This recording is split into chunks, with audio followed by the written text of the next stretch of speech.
네, 감사합니다. 오늘 하나님 말씀 함께 보겠습니다. 빌립보서 1장 6절 말씀입니다. 빌립보서 1장 6절 한 절의 말씀입니다.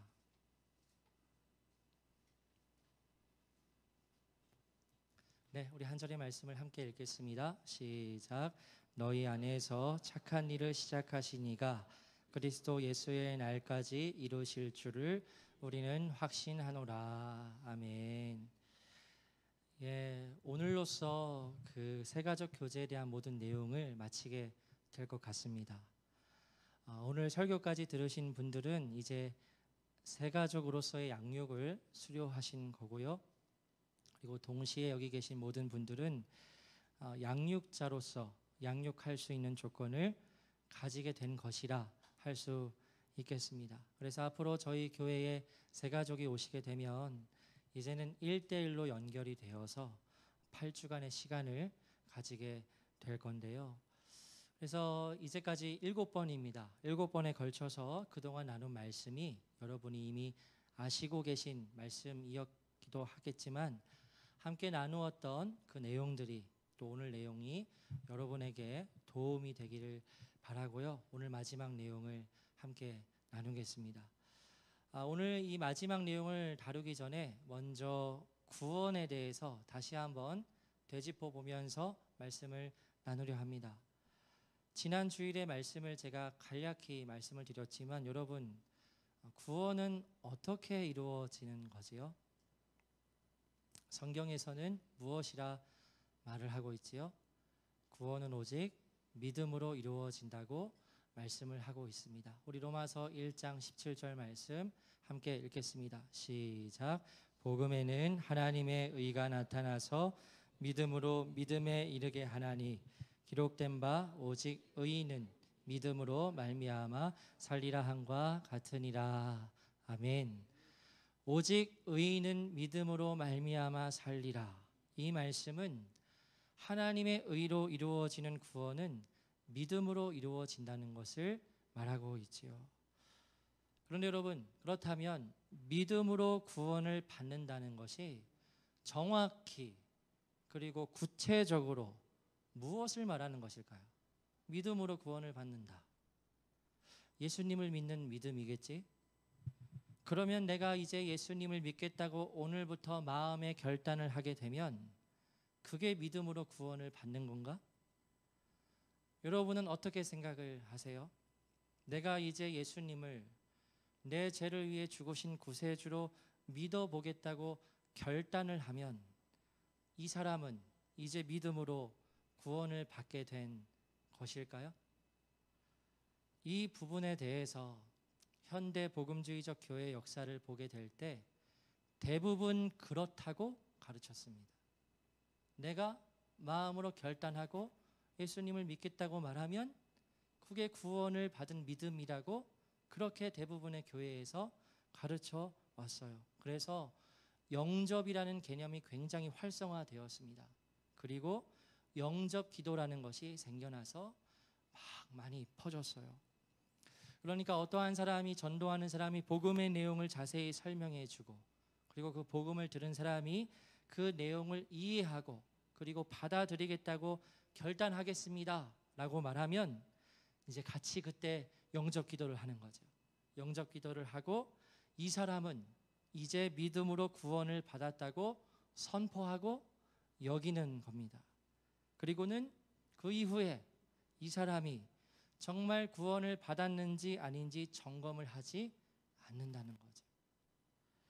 여러분, 물론 복음을 전하고 같이 함께 영접 기도함으로써 진짜 구원받는 역사가 일어날 수도 있습니다. 그런 가능성을 다 부인하는 것은 아니에요. 그러나 믿음으로 구원을 받는다는 것은 복음주의를 표방하는 교회에서 너무 피상적으로 만들어버려서 이 사람이 정말 구원을 받았는지 아닌지의 여부를 검증하고 확증하는 과정을 갖지 못하게 만드는 겁니다. 그래서 거듭나지 못한 영혼들이 교회 안에 점점 많아지게 되고 넘쳐나게 되어서 그래서 복음이 아닌 행위를 의지하게 하는 율법주의에 갇혀서 종교 생활을 하게 만들거나, 아니면 성경에 나오는 비본질적인 가치들, 은사의 추구나 소위 기름 부으심이라고 하는 개념들에 빠져서 그것에 얽매이게 만드는 일들이 오늘날 교회에서도 이루어지고 있는 그러한 현상임을 우리가 알고 있죠. 그래서 여러분, 믿음으로 구원을 받는다는 것이 정확히 무엇을 말하는 것인지 이해하고 있는 것이 중요합니다. 이것을 우리가 알지 못하는 거예요. 지금 내가 그 믿음으로 구원을 받는다는 것이 정확히 무엇을 의미하는 것인지 알고 있지 못하는데 어떻게 우리가 구원을 받았다고 여기고 확증할 수 있느냐는 거죠. 앞에서 설교자들이 여러분 다 구원 받았습니다 라고 말하면 나 구원 받았구나 라고 확신을 가져도 되는 겁니까? 그 어떤 것보다 중요한 이 영혼의 구원의 문제를 앞에 있는 사람의 새치혀에 맡길 수는 없는 일이죠. 만약 그 말을 내가 저 앞에 있는 사람의 말을 철석같이 믿었다가 하나님의 심판대 앞에 서게 되었을 때 내가 믿음으로 구원을 받은 것이 아니었다면 거기에서 우리가 누구를 탓할 수 있겠냐는 거예요. 물론 복음도 아닌 거짓을 전했던 그 앞에 서 있는 사람들은 그 대가로 하나님 앞에 철저하게 심판을 그들이 받게 되겠지만 나 역시도 하나님의 심판을 받는 비참한 결과를 맞을 수도 있다는 겁니다. 그래서 여러분, 우리가 분명히 알아야 할 게 믿음으로 구원을 받는다는 것이 정확히 무엇을 말하는 것인가에 대해서 여러분은 정확히 알고 계셔야 합니다. 그래서 오늘 이 시간에 그 부분을 다 다룰 수 없지만 핵심만 정리해서 말씀을 드린다면요, 여러분, 믿음으로 구원을 받는다는 것은 먼저 우리가 복음의 말씀을 듣게 될 때에 두 가지라고 말씀드렸죠. 회개와 믿음의 반응이 일어나는 것을 말합니다. 지난주 설교에서 제가 표현한 것과 같이 구원은 회개와 믿음을 통해서 이루어집니다. 내가 죄인인 것을 깨닫는 것에서부터 구원이 시작이 된다는 거죠. 그런데 여러분, 이 부분에 있어서 제가 계속해서 강조해서 말씀을 드려왔는데요, 내가 죄인인 것을 인지하고 회개하는 이 수준이 내게 있어서 모든 것이 다 죄이구나 라는 것을 깨닫는 것이라고 말씀을 제가 드렸습니다. 죄가 곧 나예요. 내가 곧 죄라는 그러한 진리를 깨달음으로 인해서 내가 하나님 앞에서 돌이키는 회개를 할 때 이것이 구원을 얻는 회개가 될 수 있다고 제가 말씀을 드렸죠. 그런데 여러분, 제가 그와 같이 말씀을 드렸던 것은요, 구원과 관련하여서 가장 안전한 회개를 말씀드린 겁니다. 가장 안전한 회개를 말씀드린 거예요. 그러니까 어떠한 의미냐면요, 어떤 한 사람이 가벼운 회개를 하는 겁니다. 모태신앙인들 다 잘 아시잖아요. 습관적으로 회개의 기도 당연히 자연스럽게 하게 되는 것 아시잖아요. 그래서 어떠한 사람이 습관적으로 가벼운 회개를 하고 하나님, 제가 죄인입니다. 오늘도 제가 이러한 죄를 지었습니다 라는 교회에서 말하는 통상적인 회개를 하고 난 이후에 나는 회개를 하고 있으니 믿음을 가진 사람이고 그렇기 때문에 나는 당연히 구원을 받았다고 생각할 가능성이 충분히 있지요. 그러나 여러분, 아닐 가능성도 있다는 겁니다. 가벼운 회개를 하는 사람의 볼 때, 그 경우를 보게 될 때 자신은 믿음을 가지고 있다고 생각을 할지 모르지만 아닐 가능성도 있다는 거죠. 그러나 내가 나 자신이 정말 죄인 중에 죄인이고 죄가 곧 나고 내가 곧 죄라는 사실을 정말 깨닫게 된 사람은 진짜 하나님께 내 삶을 돌이키는 회개를 하게 되고 분명한 믿음을 가지게 되는 거죠. 이러한 의미에서 가장 안전한 회개를 한 겁니다. 말씀을 많이 드렸지만 저는 목회자의 자녀로 자라나면서 수없는 복음을 여러 차례 진짜 많이 들었지만 그 복음이 저에게 어느 조금이라도 영향을 끼치지 못하는 그러한 삶을 살아가다가 어느 시점에 제가 정말 죄인이고, 중학생 때가 고등학생 때 정확히 기억나지는 않지만 그때 제가 어떠한 깨달음을 얻었냐면, 내가 이제까지 해왔던 모든 행동들이 다 죄구나. 내가 모범생이라는 말을 많이 들었거든요. 그런데 그렇게 선한 행동을 했던 그 모든 것에 깔려 있는 그 모든 것들이 다 의도가, 숨겨져 있는 의도가 다 죄이구나라는 사실이 팍 와닿는 겁니다. 그러니까 모든 것이 죄라는 것을 깨닫게 되었을 때, 그때 이제 하나님 앞에 돌이키는 회개를 제가 하게 되었어요. 저는 그렇게 죄를 깨달았습니다. 그래서 제 개인의 경험을 보게 될 때, 구원에 이르는 회개는 내가 곧 죄요, 죄가 곧 나라는 사실을 분명히 깨닫는 인식과 함께 이루어지는 회개라고 제가 생각을 해왔어요. 그리고 성경을 보면 이와 같은 회개가 곧 가장 성경적인, 그리고 구원에 이르는 회개라는 것을 알게 되었습니다. 그래서 항상 저는 구원에 대해서 말씀을 나눌 때, 구원을 얻게 하는 회개는 죄곧 나고 죄의 진리를 분명하게 깨닫는 회개다라고 그렇게 말씀을 계속 드려왔는데요. 왜냐하면, 왜 제가 그러한 말씀을 계속 드려왔냐면, 이 회개가 가장 안전한 회개이기 때문입니다. 근데 오늘은 조금 다른 말씀을 드리려고 해요. 우리의 실제 삶의 여러 경우들이 있습니다. 그리고 우리가 처음 하나님을 만나게 되는 여러 가지 경우들이 있습니다. 그래서 그와 같은 여러 다양한 경우들을 보게 될 때요, 이와 같은 표현을 해보자면, 완벽한 회개, 가장 안전한 회개를 하지 않고서도 구원에 이를 수 있는 경우가 있을 수 있다는 겁니다. 예를 들어서요, 어떤 한 사람이 있는데 자신이 죄인인 것을 깨달았습니다. 그런데 자신이 죄인인 것을 깨달았을 그때 이 사람이 죄를 인식하는 수준이 완전하기보다는 불완전하기가 더 크지요. 왜냐하면 이 사람이 성경의 말씀을 정확히 다 알지 못하면 처음에는 완전한 회개를 하기가 불가능하기 때문입니다. 그래서 처음에는 자신이 죄인인 것을 깨달았지만 죄를 인식하는 수준이 낮을 수 있습니다. 그러나 이 사람이 구원을 얻는 회개를 시작했다고 말을 할 수 있다는 거죠. 그래서 제가 오늘 말씀드리고 싶은 부분이 바로 이 부분입니다. 제가 평소에 강조하는 대로 죄곧 나고 죄의 진리를 깨닫고 회개할 때만, 그 회개만이 구원에 이르는 회개가 되고 그때만 믿음으로 구원을 받습니다라고 말하는 것은, 계속 제가 그와 같은 말씀을 드려왔던 것은 여러분의 입장에서 가장 안전한 회개에 대해서 제가 말씀을 드려온 거예요. 그런데 여러분, 이런 회개를 하게 된다면 그 사람은 정말 구원에 이르는 회개를 한 것이 맞을 거예요. 죄곧 나고 죄의 진리를 깨닫는 건 성령님께서 깨닫게 하시는 거거든요. 가장 안전한 회개를 한 겁니다. 그러나 그러한 수준에서 회개하지 못하고 아주 작은 죄의 영역에서부터 회개를 한다고 해도 그 사람도 구원에 이르는 회개를 할 수가 있다는 거죠. 그래서 이 부분을 오늘 말씀을 드리고 싶었어요. 구원을 얻는 회개를 하는 데에 있어서도 사람마다 편차가 있을 수 있다는 겁니다.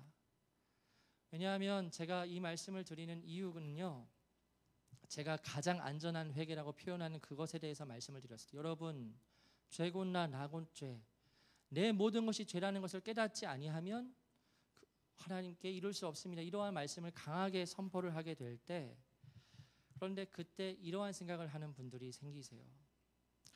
나는 그렇게까지 죄에 대해서 깨달은 적이 한 번도 없는데, 그러면 나는 아직 구원을 받지 못한 것인가? 라고 불안해하면서 계속 점검하는 자리에만 머무를 분이 있으실 겁니다. 그래서 그 부분에 대해서, 그 부분 때문에 제가 이와 같은 말씀을 오늘 드리는 거예요. 그래서 어느 때나 항상 진리를 전하게 될 때 완전하게 A부터 Z까지 이 자리에서 모두 다 전할 수는 없는 것 같습니다. 그래서 제가 이 자리에서 말씀을 드렸죠. 여러분의 입장에서 가장 안전한 회개에 대해서 강력하게 말씀을 전해드릴 때, 그것을 듣고 여기 계신 분들 중에 일부가 분명히 구원을 받았는데도 불안해하고 계속 내 구원을 점검하는 자리에만 머무르는 그러한 부작용이 있을 수 있기 때문에 오늘 이와 같은 말씀을 드립니다. 그래서 구원을 얻는 회개가 사람마다 처음에는 편차가 있을 수 있다는 것. 자, 한 영상을 보려고 합니다. 폴 오셔 선교사님께서 지금 제가 방금 말씀드린 이 부분에 대해서 정리를 하여서 말씀하시는 내용인데요. 영상을 보고 계속해서 말씀을 나누겠습니다.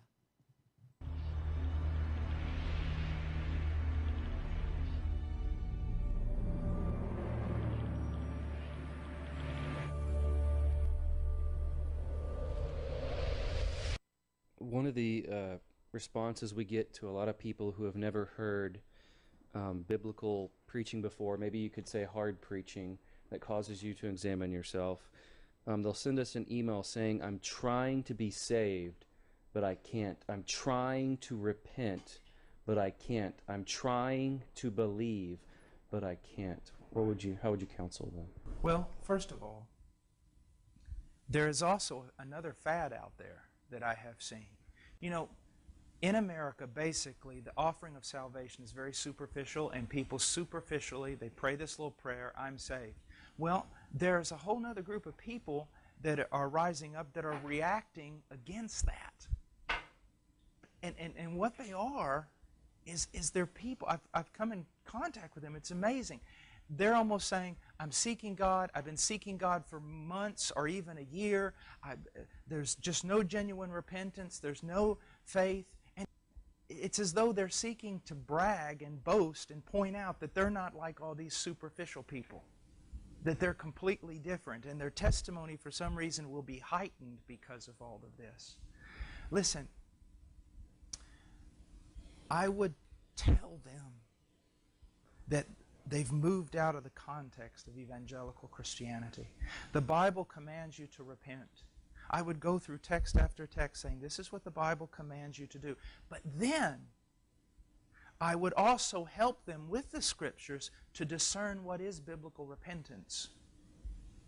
I would tell them all the Scriptures that command us to believe, but then I would help them understand biblical faith. Now, what do I mean by that? If I go through all the characteristics of repentance in the Scriptures, and I give someone, this is a perfect biblical definition, and these are the perfect expounded biblical characteristics of repentance, and this is what you must have to truly repent unto salvation, no one's going to be saved. You see, repentance, when it is portrayed in the Bible, we have all these characteristics of what genuine biblical repentance is. When a person comes to Christ, we can't expect them to have a full-blown, mature repentance. They will have the kernels of repenting. They will be understanding something of their sin. They will be broken over their sin to a certain degree. But even after they're saved, they're going to grow in repentance. Their repentance is going to become deeper. Those characteristics are going to manifest themselves in a greater way. So we shouldn't be telling converts that they must have this exquisite, perfect biblical repentance in their life in order to have repented unto salvation. Because you don't even have that. You are growing in repentance. It's the same way with faith. Their faith isn't going to match this pristine biblical picture of what faith is. They won't have this exceedingly deep faith because I'm even growing in that after 26 years of following Christ. So we don't want to make it too hard for people to come into the kingdom. We go through repentance and we go through the characteristics and we help them see, are there the seeds of genuine repentance? Are there the buds, the characteristics of genuine repentance? Are you believing as a child in Christ? Have you thrown yourself upon Him? And I think a lot of these people are struggling because they actually believe they have to have this perfect manifestation of these two things to be saved, and it's not true. 네, 여기까지입니다. 내용을 잘 이해하셨는지는 모르겠는데요. 도움이 될 만한 내용이라고 생각을 합니다. 폴 오셔 목사님도 말씀을 하시지요. 복음주의 교회에서 너무나 복음을 피상적으로 전해서 많은 이들이 자신의 구원을 점검하지 못한다. 값싼 은혜의 복음을 전해서 그 값싼 은혜의 복음을 전하고 다 구원을 받은 사람인 줄 안다. 그런데 거기에서 빠져나온 사람들이 있다는 겁니다. 빠져나온 사람들이 있다는 거예요. 근데 이 빠져나온 사람들이 또 빠지게 되는 오류 중에 하나는 나의 회개가 정말 수준이 높은 회개가 되어야 하고 완전한 회개가 되어야 한다라고 생각을 하는 거예요. 그러나 처음부터 그럴 수는 없다고 분명히 말씀을 하고 계시죠. 그래서 여러분, 거듭난 사람은 믿음 안에서 계속 자라가는 겁니다.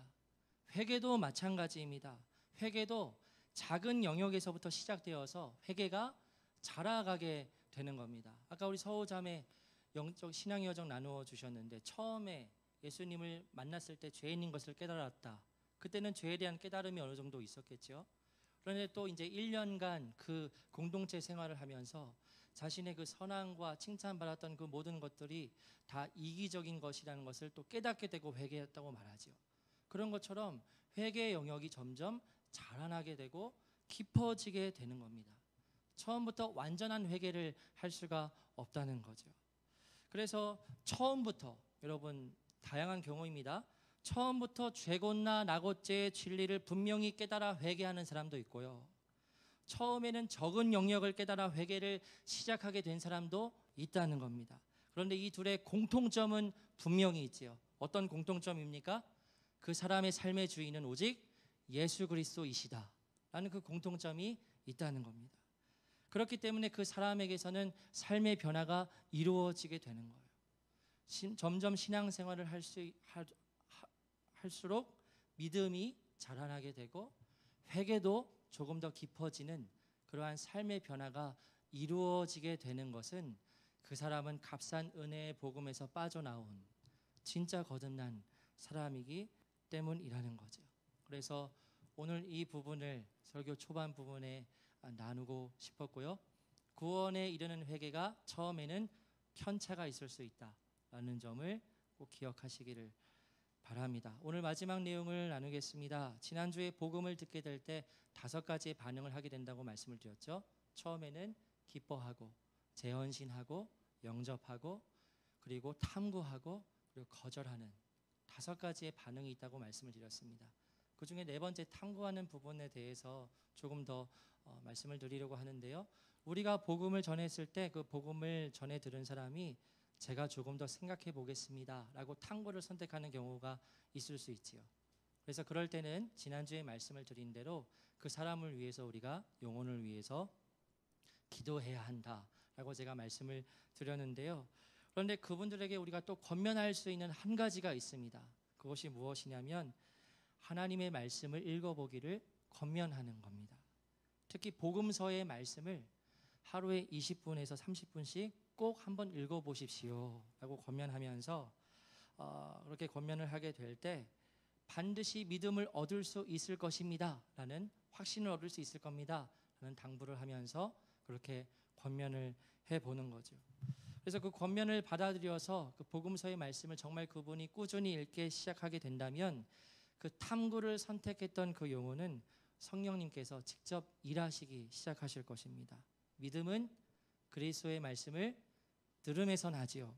그래서 이후에 탐구를 선택하는 사람들을 만나게 될 때 꼭 말씀을 읽어보시라고 권면하는 것이 중요하다는 말씀을 드립니다. 조정민 목사님 예를 들어도 좋을 것 같아요.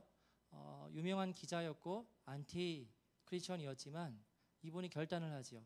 1년간 미친 듯 성경을 읽어보자 하는 결단을 하고 안티 기독교인으로 성경을 읽었는데 결국에는 그 진리 앞에 무릎을 꿇고 항복하는 그러한 경우도 말씀을 드릴 수도 있겠습니다. 그래서 하나님의 말씀에는 능력이 있다는 것을 우리가 알고 있다면 복음서의 말씀을 꼭 한번 읽어보십시오 라고 권면하는 것도 좋은 방법이라는 것을 말씀을 드려요. 오늘 설교의 제목이 계속되는 구원의 여행입니다. 아까 말씀을 드렸듯이 우리가 구원을 얻는 회개를 하게 되고 참된 믿음을 가지게 될 때 그때부터 이제 표현해 보자면 여행이 시작되는 거죠. 구원의 여행이 시작되는 겁니다.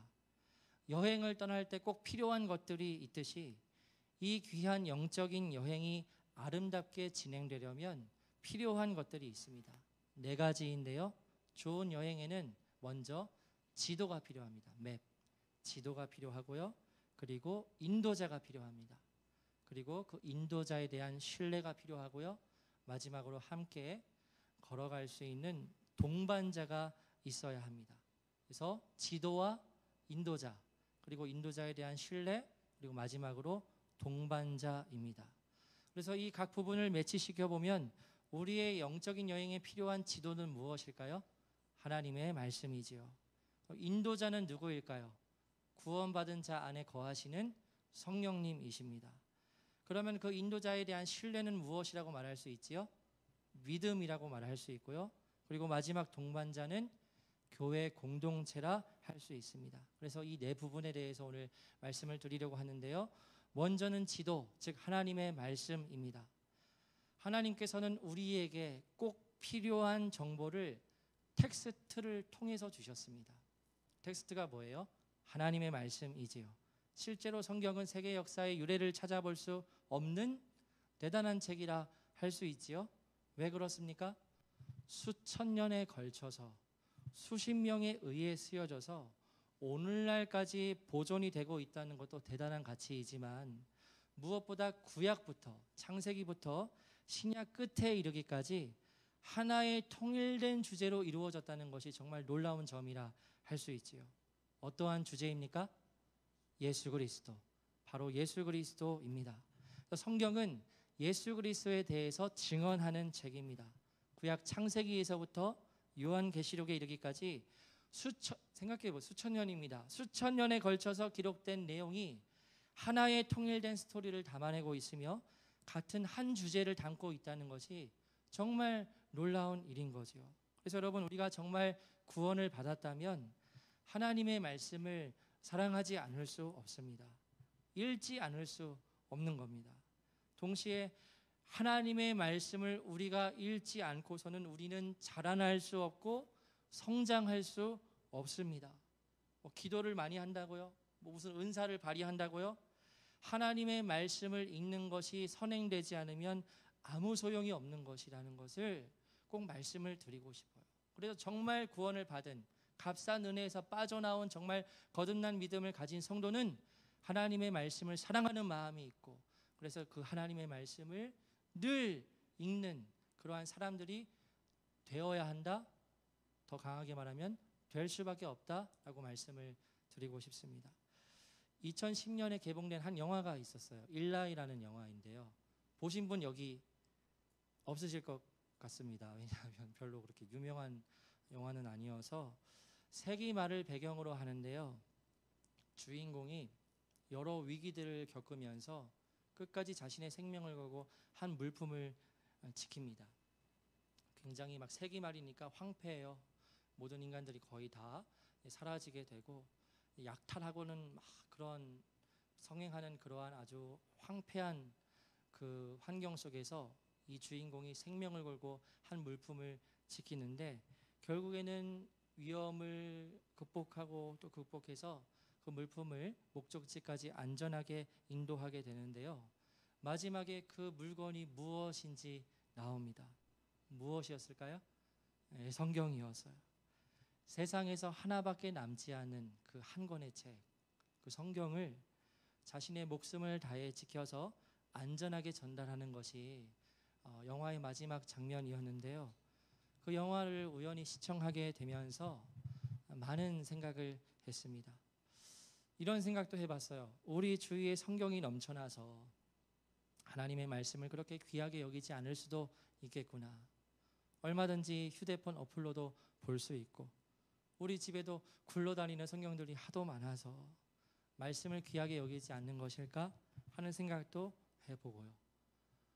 그런데 여러분, 우리가 살아가는 이 때가 마지막 때라고 계속해서 많은 분들이 말하고 있는데 말씀이 희귀해지는 때가 올 수 있지요. 우리에게. 여러분, 지난주 뉴스에 어떤 뉴스가 있었냐면요. 베스트셀러, 이건 다 아실 겁니다. 들어보셨을 겁니다. 사피엔스라는 베스트셀러가 있는 거 아시죠? 저자가 누구인지 아십니까? 유대인인데 유발 하라리라는 사람입니다. 유발 하라리인 사람이 이제 어떻게 말을 했냐면요. 이렇게 말을 했습니다. 공개적인 자리에서 성경은 가짜 뉴스이다. 그리고 성경은 혐오 언어로 가득한 책이다. 그렇기 때문에 AI를 통해서 새로운 성경을 만들 필요가 있다. 라고 그렇게 주장을 했습니다.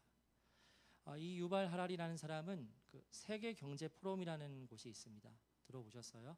WEF라는 세계 경제 포럼이라는 전 세계에 지대한 영향을 미치는 기구입니다. 한번 인터넷 한번 쳐보십시오. 굉장한 기구인데 이 기구의 입장을 대변하는 그러한 역할을 하는 사람이 이 유발 하랄이라는 사람인데, 그런데 성경에 대해서 그렇게 이야기하는 거예요. 가짜 뉴스이고 혐오로 가득하고 그렇기 때문에 새로운 성경이 필요하다라고 그렇게 AI를 통해서 만들겠다 막 이렇게 말을 하는데요. 여러분, 제가 이렇게 말하는 것 믿으세요? 안 믿으세요? 안 믿으실 수도 있죠. 그래서 제가 증거를 가지고 왔습니다. 그래서 영상을 볼 건데, 근데 그 영상을 볼 때 막 성경 구절이 어지럽게 적혀 있는데요. 그거 보지 마시고 밑에 그 유발 하랄이라고 이름한 사람이 말하는 내용만 집중해서 한번 보십시오. 2분짜리 영상 보겠습니다. It's the first technology ever that can create new ideas. You know, the printing press, radio, television, they broadcast, they spread the ideas created by the human brain, by the human mind. They cannot create a new idea. You know, Gutenberg printed the Bible in the middle of the 15th century.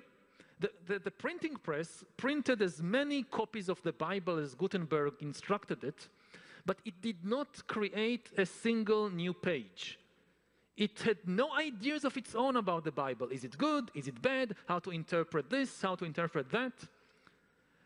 AI can create new ideas, can even write a new Bible. You know, throughout history, religions dreamt about having a book written by a superhuman intelligence, by a non-human entity. Every religion claims our book, all the other books of the other religions, humans wrote them. But our book, no. It came from some superhuman intelligence. In a few years, there might be religions that are actually correct. That just think about a religion whose holy book is written by an AI. That could be a reality in a few years. 네, 여기까지입니다. 방금 영상을 보면 유발 하랄이라는 이름을 가진 사람이 그렇게 말하지요. 인간이 가져온 종교 경전이다. 그러니까 성경을 인간이 가져온 종교의 경전에 불과하다고 벌써 전제를 하고 있고요. 그러면서 이렇게 말합니다. 우리의 책은 그러하지 않습니다. 이 사람이 말하는 우리의 책은 뭡니까? AI가 쓴 새로운 성경이지요. 그러면서 몇 년 안에 실제로 옳은 종교가 일어날 것이다 라고 말하는 것은 지금의 종교들은 다 옳은 종교가 아니라는 것을 또 전제를 하고 있는 거죠. 여러분, 이런 주장은 굉장히 편협하고 오만한 주장입니다. 하나님께 지음을 받은 피조물로서 하나님을 인정하지 않는, 로마서에 나오는 죄인을 보여주는 아주 실제적인 예를 우리가 함께 보았지요. 이러한 일이 우리가 살아가는 시대에 이루어지고 있고, 어떠한 일이 앞으로 우리에게 일어날지 아무도 모릅니다. 그러한 때를 우리가 지금 살아가고 있는데, 여러분, 말씀드리고 싶은 것은 하나님의 말씀이 우리에게 너무 가까이에 있어서 귀한 줄을 모르지만 정말 우리 옆에 있는 이 성경이 언제 없어질 줄 모르고 언제 변개될지 모릅니다. 하나님의 말씀은 구원의 여정을 시작한 이에게 있어서 생명과도 같은 것입니다. 이것을 우리가 정말 깨닫게 되기를 바라고, 이 하나님의 말씀을 더욱 사랑하는 우리가 되기를 소망합니다. 그래서 첫 번째 이 부분 말씀을 나누었고요. 두 번째로는 인도자입니다. 바로 구원받은 사람 안에 거하시는 성령님께서 우리의 여정에 함께 하시지요. 성령님께서는 우리가 예수님을 더욱더 잘 알 수 있도록 우리를 인도하십니다. 우리의 삶에서 때론 우리의 양심을 통해, 또한 신비한 방식으로 우리를 인도하시기도 하고, 때로는 우리를 꾸짖으시기도 합니다. 우리의 성품을 바꾸시고 참된 비전을 갖게 하시며 우리 각자에게 특별한 은사를 주셔서 하나님 나라의 사역에 동참하도록 이끄십니다. 또한 우리가 신앙생활을 하고 또 좁은 길을 걸어가면서 너무 힘들어서 좌절하고 무너지게 될 때, 그때 우리를 위해서 친히 중보해 주시지요. 로마서 8장 26절 말씀대로 우리가 연약할 그때에 성령님께서 우리의 연약함을 도우시나니 말할 수 없는 탄식으로 우리를 위하여 친히 간구하시느니라. 그래서 우리가 무너지게 될 때, 너무 힘들어서 좌절하게 될 때 기도할 수조차 없는 우리를 위해서 성령님께서 기도해 주시고 우리를 위로해 주시며 우리가 다시 일어설 수 있도록 새 힘을 주십니다. 그래서 여러분, 우리는 성령님이 없이는 신앙생활을 할 수가 없어요. 성령님이 없이는 신앙생활이 불가능합니다. 그래서 우리는 우리의 삶 속에서 우리 안에 정말 성령님께서 계시다면 그 성령 하나님을 더 존중해 드리고 성령 하나님과 실제 동행하는 노력을 우리가 할 수 있어야 합니다. 세 번째는 인도자에 대한 신뢰, 믿음인데요. 우리에게 지도, 하나님의 말씀, 인도자, 성령님께서 계신다고 해도 우리가 이 하나님의 말씀과 인도자 되시는 성령님을 믿지 않으면, 신뢰하지 않으면 우리의 여행은 불안정해질 수밖에 없지요. 그래서 성경에서 말하는 믿음은 무엇을 믿는 믿음입니까? 살아계신 하나님을 믿는 믿음과 그리고 그 살아계신 하나님께서 말씀하시는 그 내용을 믿고 신뢰하는 겁니다. 대표적인 성경 구절이 있는데요. 창세기 말씀 읽어보겠습니다. 시작. 아브라함이 여호와를 믿으니 여호와께서 이를 그의 의로 여기시고. 아멘. 하나님께서 아이를 가지기 불가능한 아브라함에게 나타나셔서 하늘의 수많은 별을 보여주시면서 너의 자손이 저와 같이 될 것이다 라고 말씀을 하셨을 때 아브라함이 보였던 반응은 무엇이었죠? 믿는 거였습니다. 그때 아브라함이 무엇을 믿은 거지요? 아브라함이 여호와를 믿었다는 것은 무엇을 믿었다는 겁니까? 하나님의 말씀을 믿고 그리고 말씀하시는 하나님을 신뢰한 거지요. 그래서 믿을 만한 대상과 그 믿을 만한 대상이 약속한 것을 신뢰하는 것, 이것이 바로 믿음이라고 할 수 있습니다. 그러면 여러분, 오늘날 우리가 가져야 할 믿음은 어떠한 것을 믿어야 할까요? 하나님께서 나를 위해 하신 일, 예수 그리스도께서 십자가에서 이루신 그 완전한 구속과 그리고 우리를 자녀 삼아 주시는 것을 믿는 것입니다. 그리고 구원받은 우리가 하나님의 자녀가 되었다는 것을 믿는 것이고 성령님께서 우리의 모든 삶을 주관하신다는 사실을 또한 믿는 것이고요. 그리고 지금 이 세상은 누구의 컨트롤 아래에 있습니까? 마귀인가요? 아니죠. 하나님께서 이 모든 세상을 지금 주관하고 계시고 마지막 때에 오셔서 만물을 회복하실 것이라는 그 사실을 우리가 믿는 것입니다.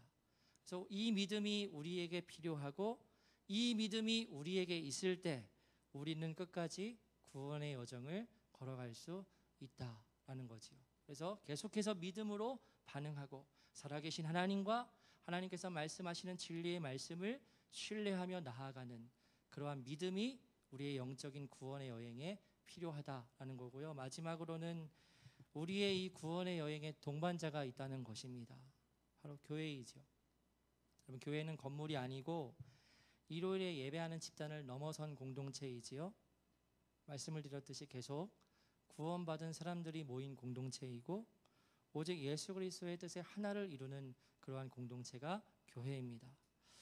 여러분, 만약 우리에게 교회 공동체가 없다면, 요즘 가난한 신자들이 많다고 하지요. 교회 공동체가 없다고 한다면 우리는 이 하나님의 말씀, 지도를 읽는 법부터 성령님의 인도를 분별하는 것, 하나님 아버지와 사랑을 주고받는 법, 그리고 믿음의 삶을 살아가는 법을 혼자 깨우쳐야 하는데 이것은 불가능한 일이에요. 하나님께서는 이 땅에 교회를 세우셔서 구원받은 이들이 공동체를 이루게 하시고 구원받은 사람들이 교회 안에서 자라나고 성장하도록 뜻을 이루어 주셨습니다. 그리고 하나님께서는 오늘날 교회를 통해서 하나님의 뜻을 이루어 가십니다. 그래서 교회는 죄로 인하여서 모든 것이 다 깨어졌다고 제가 계속해서 말씀을 드렸죠. 모든 것이 깨어진 이 세상 가운데 존재하는 유일한 희망이자 소망이 무엇인가? 바로 교회라는 거죠. 그래서 우리 모두는 이 교회가 얼마나 중요한 곳인지 알아야 하고 이 교회 공동체를 소중히 여기고 지켜나가야 한다라는 거죠. 금요일마다 말씀을 요즘에 나누는 것은 성령님과 교회라는 주제에 대해서 말씀을 나누고 있어요.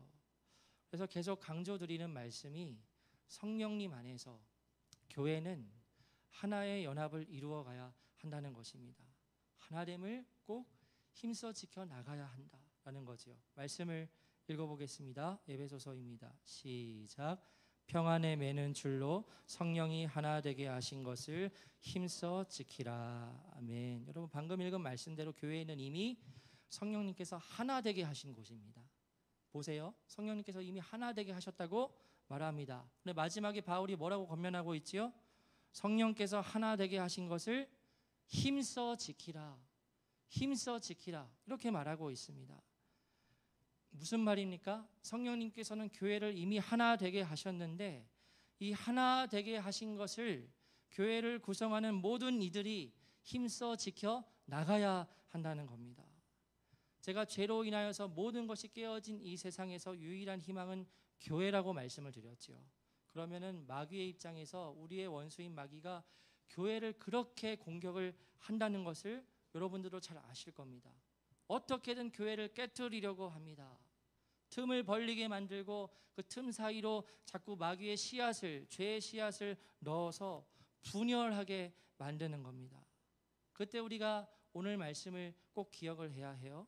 성령께서 하나 되게 하신 것을 힘써 지키라. 그래서 여러분 교회 안에서 주위에 있는 우리 많은 분들의 부족한 점이 보이거든 비판하고 판단하기보다 겸손한 마음으로 내가 모르는 어떤 사정이 있겠지라고 생각을 할 수 있어야 합니다. 나보다 남을 낮게 여기라 라는 말씀도 기억하고 그와 같은 겸손한 마음이 우리에게 필요합니다. 교회 안에서는 너무나 다양한 조건들과 모습들이 많이 있어서 그 모든 것들을 내가 다 품고 이해하기에는 힘들지만 그럼에도 그 어느 경우라도 교회는 하나됨을 지켜야 하는 사명이 우리 모두에게 있다는 것을 꼭 기억하기를 원합니다. 그래서 아까 광고 때도 말씀을 드렸지만 전교연수는 얼마나 귀한 은혜의 시간입니까? 기도하면서 준비했습니다. 그런데 제가 느끼게 되는 것은 기도한 만큼 영적인 공격이 어마어마했구나라는 것을 또 깨닫게 되어요. 그래서 조금 자책했습니다. 기도를 더 많이 할 걸 제가 깨워서 그런 자책도 했고요. 또 한편으로 생각을 하는 것은 우리 교회가 정말 살아있나 보다. 많은 것들로 원수 마귀는 교회를 무너뜨릴 수 있는데 결국에는 그와 같은 일들이 있다는 것은 우리 교회가 살아있는 교회라는 것을 반증하는 것이 아니겠는가라는 생각도 또한 했습니다. 그래서 저는 우리 더가스펠 교회가 이 말씀과 같이 에베소서 말씀과 같이 성령님께서 하나 되게 하신 이 교회를 우리 모두 함께 힘써 지켜나가는 그러한 교회가 되기를 원합니다.